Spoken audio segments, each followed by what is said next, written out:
c'est la production des cultures maraîchères. Cet atelier de formation sur l'agrobusiness est considéré comme une source de création d'emplois, de richesses, de l'autonomisation et du développement durable pour lutter contre la famine dans les Bazuélé. Plus de 500 personnes ont rehaussé de leur présence pour suivre cette formation de 10 jours. L'ingénieur Blaise Adipantengue donne dans son discours l'objectif de cette formation qui consiste en sensibiliser, former et encadrer la population sur les techniques d'élevage, de la production de cultures pérennes, vivrières et maraîchères en vue d'améliorer quantitativement et qualitativement la production agricole et animale dans la province du Bazuélé. Pour la société civile, cette formation est très capitale pour la population car ceci permettra d'améliorer sa façon de travailler. Par ailleurs, le ministre provincial de l'Agriculture, Pêche et Élevage, Madame Rite Badouli, estime qu'après cette formation, la population qui sera encadrée sur les techniques d'élevage et les jeunes qui seront initiés dans l'agrobusiness deviendront autonomes. Le vice-gouverneur et gouverneur à l'intérim, le chef des travaux Christophe Kondanga Lemonde, a expliqué dans son allocution, avant de lancer officiellement cette formation, que ces assises entre dans la ligne droite du programme d'action du gouvernement provincial en ce qui concerne la relance agricole soutenue par le chef de l'État, président de la République Félix Antoine Tshisekedi Tshilombo, qui veut voir les Bazuélé répondre sa première place du grenier agricole.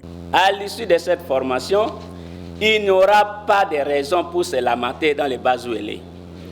Pour mieux vivre dans cette province, il faut simplement se mettre au travail, créer d'unités de production, celles ou en petits groupes pour prospérer et vivre bien. C'est sur cette note que je déclare ouverte. Laurent Trendake, le gouverneur de province, le professeur Jean-Robert Zanzambombiti, qui est parmi les facilitateurs, parlera sur l'apport des éléments nutritifs de la plante.